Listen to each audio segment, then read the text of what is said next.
Olá, é um prazer a partir de agora estar com você aqui no Educa Floripa.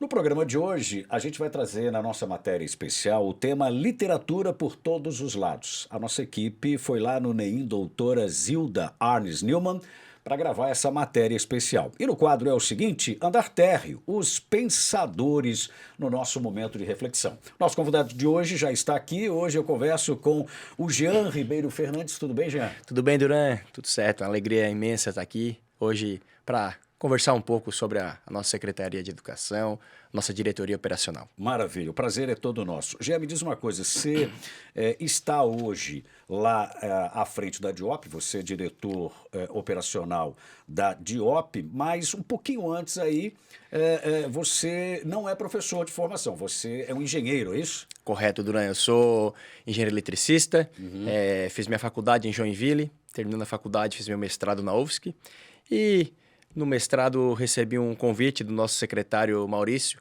em fazer parte da equipe da Secretaria Municipal de Educação em 2017 e ali iniciei como assessor técnico, depois recebi um convite para ser diretor de avaliação e supervisão e após isso recebi um convite para ser diretor operacional, que é o cargo que hoje ocupo lá. O convite surgiu lá na Universidade Federal. Isso. O professor Maurício é professor, Exatamente. Né, da UFSC, da nossa querida UFSC.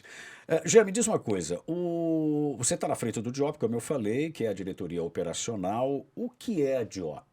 Que órgão é esse dentro da secretaria? Vamos lá, diretoria operacional, o nome, a sigla já diz, né? A diretoria operacional, ela cuida de diversos assuntos, tem diversos setores. Todas as compras, as aquisições, elas são de responsabilidade da diretoria operacional. O armazenamento, recebimento dos materiais é de responsabilidade da diretoria operacional. Todos os contratos, para a gente poder efetuar o pagamento, temos que fazer o empenho prévio. Esses empenhos também, responsabilidade da diretoria operacional, convênios federais, estaduais, termos de compromisso com o FNDE, programas de descentralização financeira, tanto municipal quanto federal, alimentação escolar, departamento de alimentação escolar, setor de parcerias e termos de colaboração, setor de vale transporte, setor de logística, todos esses setores estão no guarda-chuva, né, da diretoria operacional. Então, o nome faz bem jus ao que ocorre, né? O operacional do dia a dia da secretaria, uma diretoria meio assim, né, que faz todo o operacional para a nossa secretaria rodar aí. Faz o meio de campo aí entre as outras diretorias. Isso. Sem isso a roda não gira. Não, sem a parceria de todas as outras diretorias, a roda não gira mesmo. Tá certo. Bom, você falou agora há pouco essa questão também da alimentação, né? Vocês são responsáveis por isso.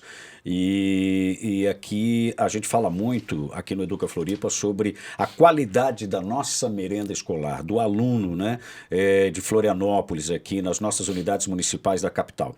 Mas até esse alimento chegar na mesa, né, chegar na unidade, chegar para o aluno, existe todo um processo licitatório, todo um processo de compra, né, que vocês é que acompanham, né? Como é que funciona, né, desde o início ao que a gente vai comprar, de quem a gente compra, como que a gente distribui e para quem é destinado esse alimento? Maravilha, excelente pergunta, Duran. E até a nossa alimentação, principalmente do município de Florianópolis, na Secretaria de Educação, ela é uma alimentação que ela é muito reconhecida pela qualidade. E todo o processo de aquisição, ele inicia com a elaboração do termo de referência. E sim, o Departamento de Alimentação é responsável por fazer esse termo de referência, onde ali serão descritos todas as especificações desses alimentos. Então, todo alimento que é comprado, seja ele proteico, menos perecível, mais perecível, pães, hortifruti, cada item desse tem um termo de referência. Após a elaboração desse termo de referência, é elaborada uma pesquisa de preço. Pesquisa de preço em vários fornecedores, sites, pesquisa na internet, onde a gente, então, tem a obtenção do preço médio. Com esse preço médio, inicia-se, então, o processo licitatório, que é por meio de pregão eletrônico, que, depois de todos os seus procedimentos, resulta na ata de registro de preço. Então, essa ata de registro de preço é vamos dizer assim, o contrato, né? Quem firma entre a secretaria e a contratada, para aí a gente conseguir comprar, então, esse alimento. E esse alimento ele é entregue em cada unidade, mediante uma análise prévia do Departamento de Alimentação junto com as nutricionistas, e ali é elencado a quantidade de cada alimento que vai ser entregue para seguir aquele cardápio diário que nós temos. Então, nas nossas unidades, nós temos um cardápio diário, todos eles preconizados com o Programa Nacional de Alimentação Escolar, com seus micros e macronutrientes. Então, existe uma equipe de profissionais que decide esse cardápio, que são aí os profissionais da área, nutricionistas, né? Que cuidam dessa segurança alimentar, fazem uma lista. Olha, a gente precisa, praticamente isso, né? Mais ou menos assim, a gente precisa desses alimentos para esse ano. Está aqui agora com vocês essa tomada de preço, essa análise para a compra desse alimento. É mais ou menos isso. Isso, em resumo seria isso. Só é importante a gente reiterar que os alimentos são escolhidos conforme a legislação do PNAE, do Programa Nacional de Alimentação Escolar. Então, nós temos um programa de alimentação escolar nacional, que ele é bem rigoroso no que podemos e não podemos adquirir e entregar nas unidades. Baseado nesse documento, então. Exatamente. A gente decide os alimentos que serão entregues lá na ponta e também os cardápios, sempre tomando base esse programa que define quais são os micros e macronutrientes para garantir que todos os nutrientes as crianças estejam alimentadas diariamente. A gente já está chegando no final do ano, né? E o ano está no fim, daqui a pouco estamos em 2023. Quando começa esse processo de licitação para o ano seguinte? Esse processo já está rolando? O processo de aquisição tanto dos alimentos como qualquer outro item de uso contínuo na secretaria, ele não para. Então, assim que a ata de registro de preço ela é finalizada, que é o contrato, né, que iniciamos a compra, o novo processo ele inicia seja com o fim do saldo dessa ata ou com o fim do seu prazo. Então, 90, 120 dias antes de acabar uma ata de registro de preço, a gente já inicia o novo processo, que é a especificação, pesquisa de preço, ver aí eu vou falar aqui de materiais, né? O que aquele material pode ser melhorado e aí alterar o termo de referência para uma nova licitação. Bom, a gente vai falar daqui a pouquinho sobre logística, né? Eu quero entender como é que é feita essa entrega nas unidades, né? Quais são os critérios e como vocês fazem todo esse supply chain aí da diretoria. Bom, a gente dá uma interrompida aqui na nossa entrevista, porque aqui no Educa Floripa a gente gosta muito de apresentar iniciativas que possam inspirar os educadores. Desta vez, nossa equipe visitou um núcleo de educação infantil da rede municipal para ver como a leitura pode ser incentivada desde cedo. Já na entrada do NEM Doutora Zilda Arnes Neumann, a gente encontra uma mesa cheia de livros. Histórias ilustradas ficam bem à mão de quem chega. Aliás, a literatura está espalhada por toda a unidade. São vários cantinhos cuidadosamente planejados dentro e fora de sala. Um reconhecimento de que as histórias infantis ajudam a desenvolver emoções, sentimentos e a imaginação e devem desde cedo fazer parte da rotina dos pequenos, como é incentivado ali no NEM. Eles ainda não sabem ler, mas já é possível desde cedo aproximar os pequenos do mundo da literatura. Para isso é necessário uma boa ideia. Uma delas é essa aqui, ó. A carreta itinerante que percorre as salas de aula. Essa e várias outras ideias partiram de uma professora que passou a cuidar da biblioteca.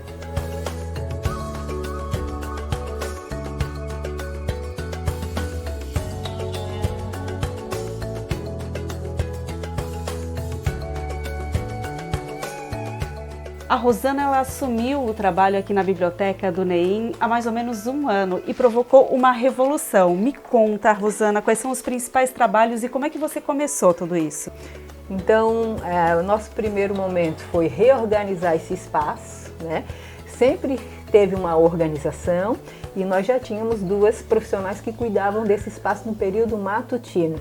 Mas sempre houve essa lacuna do período vespertino, né? Então, algumas crianças não vinham e algumas profissionais de 20 horas também não tinham oportunidade de participar desses espaços.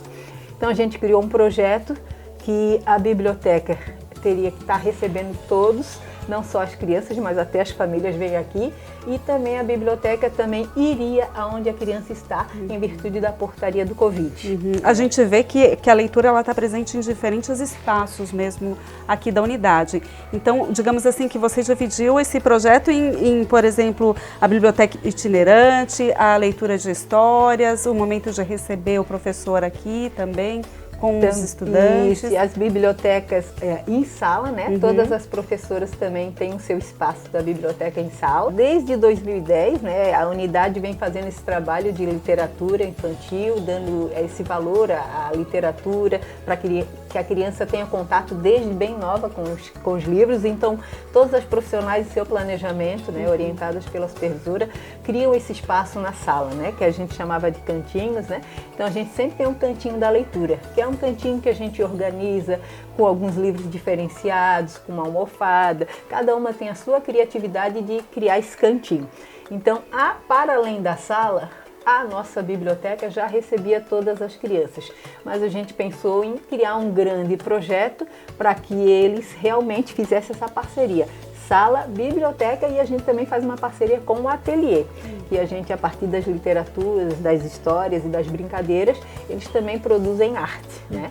Então, além da biblioteca em sala, o próprio NEM em si sempre tem um convite de chamar a todos pela leitura. Desde a entrada, a gente está sempre fazendo murais, colocando os informes nos murais, independente da temática, sempre baseado em alguma literatura, né? Aqui fora também, nós oportunizamos um espaço de livros que a gente disse, aqui dentro tem toda uma organização, eles vêm, ficam à vontade, mas eles também aprendem desde pequeno que tem a organização de pegar o livro emprestado, que é mais um projeto, que é a sacola literária, que as crianças vêm, pegam seus livros emprestados, levam para ler com as famílias e as famílias dão um retorno dessa leitura para as professoras em sala. Então é outra parceria com as famílias.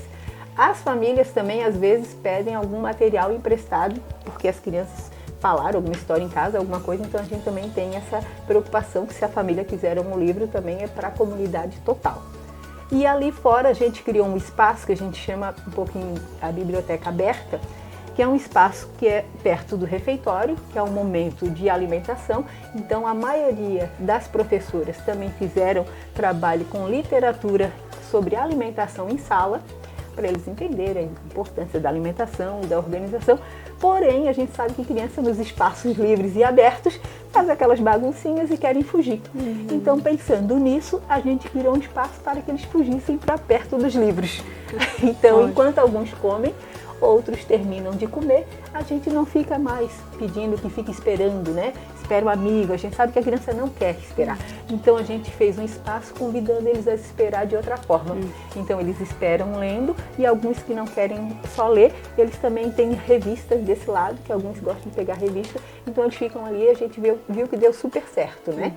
E tem outros projetos também de contação de história, que seria na reunião pedagógica, né? Na reunião pedagógica, a supervisão e a direção não são histórias, elas sempre contam uma poesia, né, para as professoras. Também.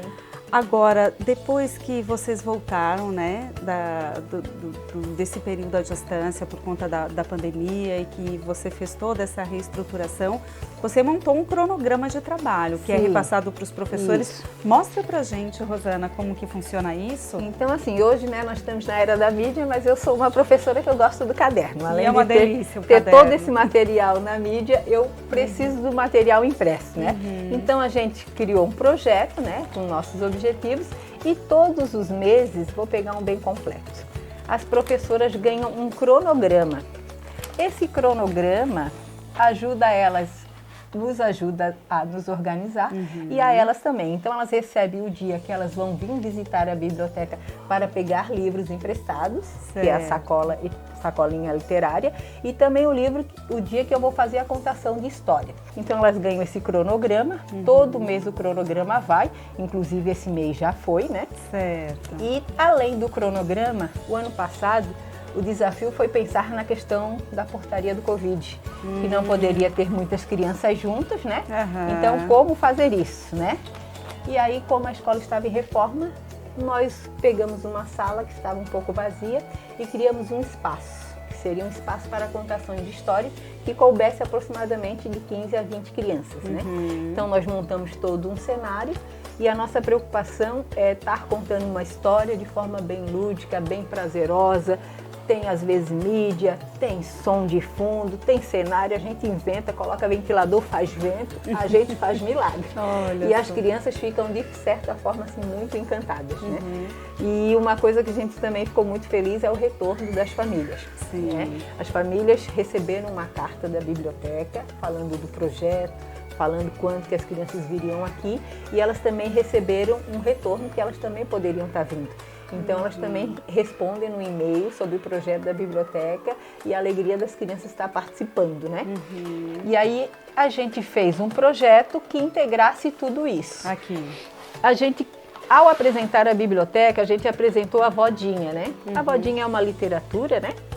Na realidade é Mandinha, mas a gente adaptou, né? Que eu falo um pouco de características, de gênero, de idade, né? Tudo muito tranquilo. E a gente colocou que a biblioteca é da Vodinha, que ela cuida da biblioteca. E antigamente as avós africanas não se tinha livro, né? Não se tinha escrito, então elas contavam muita história. E eu também conto muita história sem livro. Mas eu explico para eles que eu já li ou já escutei e aí está na minha memória e aí eu tenho a criatividade, que é para despertar a criatividade deles. E a Vodinha é que organizou a biblioteca, né? Voltando com o nosso entrevistado de hoje, que é o Jean, diretor do DIOP. Jean, a gente ia entrar num assunto que é a logística, né? Você estava contando aqui nos bastidores um caso bastante interessante, mas antes eu quero saber como é que é feito essa distribuição nas unidades. É diária, é semanal, como é que é? Maravilha, Duran. A nossa logística de distribuição de materiais, ela ocorre de forma diária, sim. E nós temos hoje um contrato de logística, de armazenamento desses materiais. Então, todos os materiais que são adquiridos pela Secretaria Municipal de Educação ficam armazenados nesse almoxarifado, o qual a unidade educativa, tendo a necessidade de um material, então precisa de lápis, papel, carteira, enfim, um material que for, né? Estando ele no nosso almoxarifado, a gente faz uma ordem de serviço e ele é entregue lá na unidade. Mas essa logística, essa entrega, ela ocorre diariamente. Sob demanda, né? Sob demanda, exatamente. Faz o pedido. Exatamente. E me conta a história aí dessa entrega de papel higiênico aí, que não deu muito certo, como é que foi? Então, Duran, até interessante esse caso, porque demonstra o quão rigoroso e sério é esse nosso sistema de recebimento de material, né? Não é porque é um órgão público, que é recurso público, que nós vamos fazer descaso, né? Então, tem uma importância e uma rigorosidade muito grande nesse recebimento. Nós tivemos um caso que foi o recebimento de papel higiênico. E no papel higiênico, na especificação, no termo de referência, que é o que origina toda a licitação que finaliza no contrato, na ata de registro de preço, né? A especificação era papel higiênico, rolos de 60 metros. O que aconteceu? Ao recebermos esse material, foi feita a análise do material, ver se estava conforme o termo de referência, e pegamos rolos aleatórios dos pacotes. Foi aberto, esticado esse rolo, e lá dizia 60 metros. E quando foi medido, 58 metros e meio. A posição não foi diferente. Retornou uma carreta inteira de papel higiênico. Fecharam tudo e não está conforme... Não há o que discutir. Não está conforme o instrumento que regulariza ali a compra, que é a ato de registro de preço. Essa fiscalização é necessária. Essa fiscalização ocorre. Senão a coisa não funciona. Exatamente. Jean, dentro da tua diretoria tem aí um pioneirismo aí quando se fala de descentralização financeira, né? Isso foi uma conquista que vocês tiveram aqui, especificamente em Florianópolis. O que é essa descentralização financeira? Esse assunto, Duran, é um assunto muito, muito importante e eu fico muito lisonjeado em poder ter participado desse processo.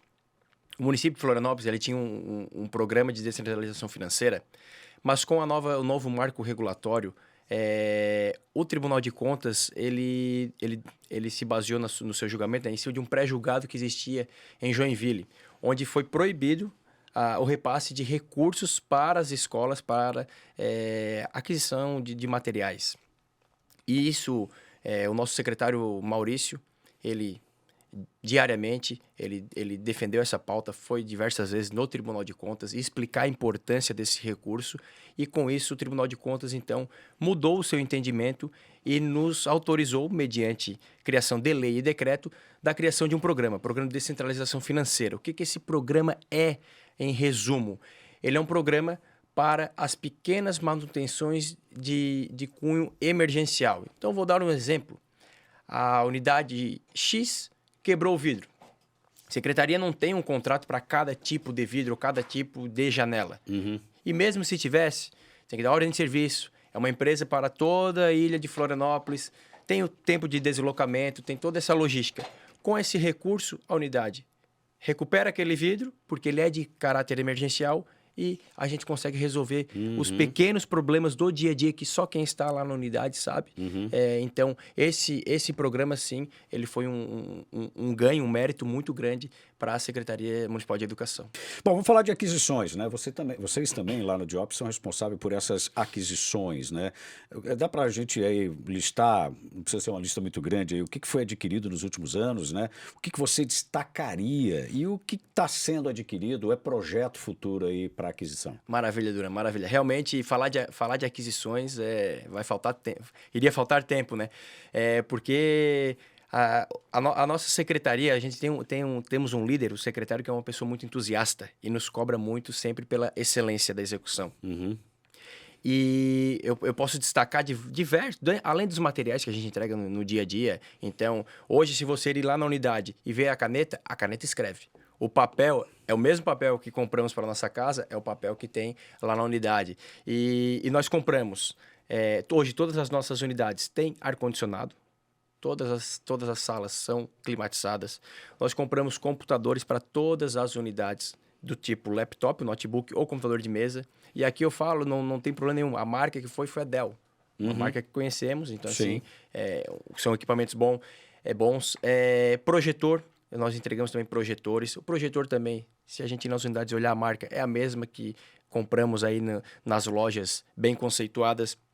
Nós compramos instrumentos musicais para todas as unidades do ensino fundamental. E aí tem instrumento de corda, instrumento de sopro, percussão, teclas. Então, assim, brinquedos, compramos também brinquedos. E a marca do brinquedo é a marca das lojas conceituadas também que nós temos. Então, por que eu estou falando isso? Além de fazer essas aquisições expressivas que melhoram e muito a qualidade no atendimento, são materiais de qualidade. Isso se deve ao rigoroso processo de todos os servidores que estão lá na secretaria, estão dia a dia comprometidos com a educação, em fazer sempre o seu melhor e garantir que o recurso seja executado de forma eficiente e correta. Então, isso me alegra muito fazer parte desse processo. Adquirir com qualidade. Exatamente. Né? Bom, Jean, a gente vai dar uma paradinha agora porque a gente vai para o nosso momento de reflexão. No episódio de hoje, Maurício Pereira, que está construindo o prédio da educação, fala sobre autores e pensadores, nomes importantes que inspiraram e ainda inspiram conceitos, modelos de aprendizagem, didática e metodologias de ensino-aprendizagem. Vamos conferir.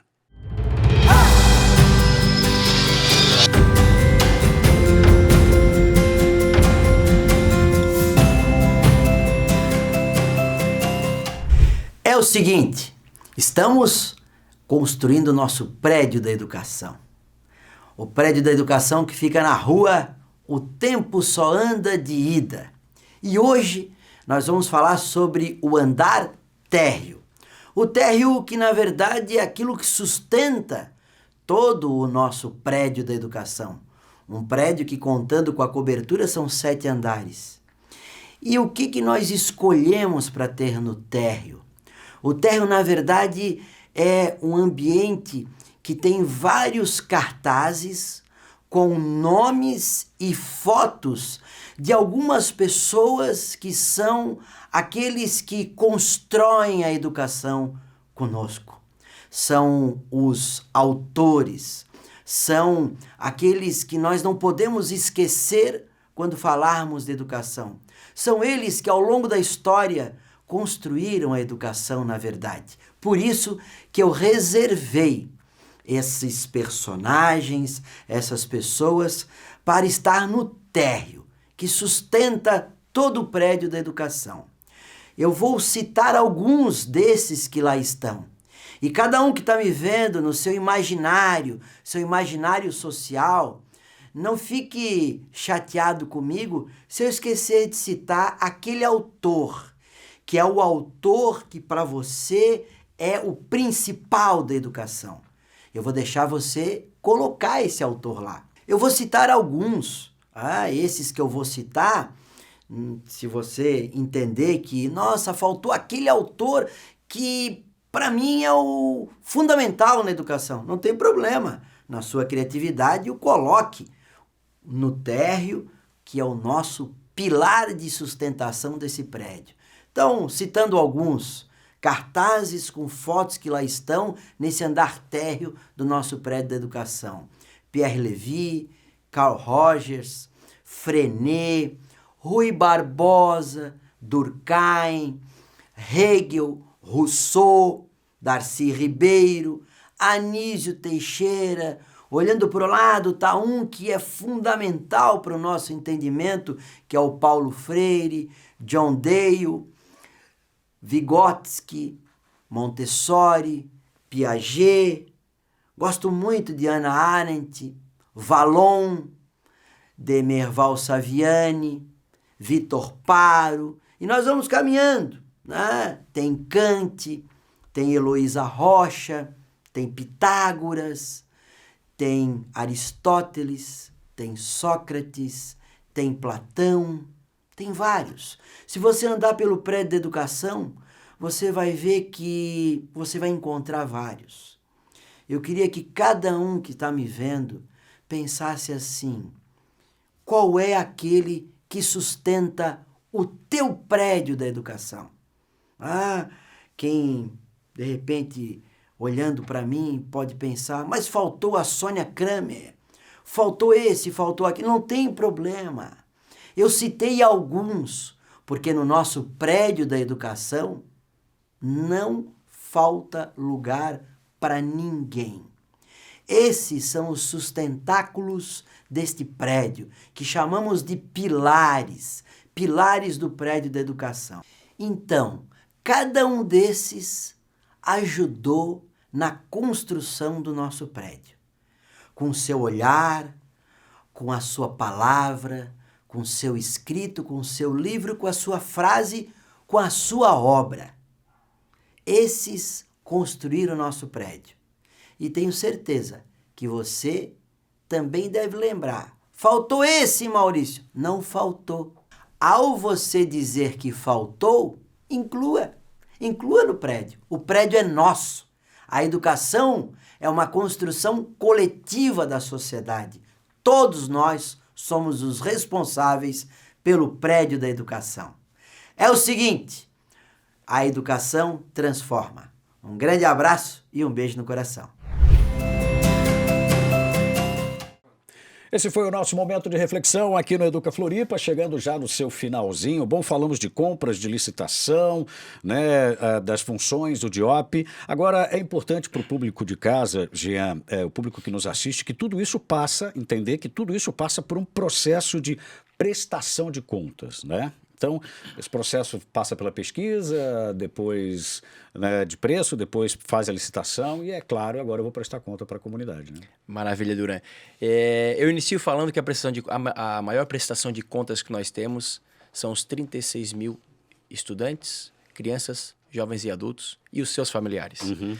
São 36 mil crianças, jovens e estudantes que os seus familiares entram e saem das unidades diariamente. Então, aí já é o início de uma prestação de contas. Uhum. É o pai vendo se realmente o material que está entregue lá na ponta, ele é de qualidade. E o pai tem vários canais de comunicação. Ele pode nos procurar na secretaria, ou se ele quiser, ele pode fazer uma denúncia anônima através da ouvidoria. Enfim, são diversos meios de comunicação com a secretaria. Mas, além disso, nós também temos um órgão de controle interno, auditoria e controle da secretaria, onde temos o portal da transparência, onde todos esses contratos que eu comentei aqui estão lá, de forma acessível ao público, com todos os... ou seja, o contrato, os empenhos e, além disso, também todos os nossos processos licitatórios, ao seu final, eles são encaminhados ao Tribunal de Contas do Estado. Uhum. Então, entendo que a nossa prestação de contas ela ocorre de diversas formas, né? E, claro, os processos estão sempre à disposição lá na secretaria. Para quem quiser entender como funciona, pode nos procurar, que a gente está sempre de portas abertas. Muito bem.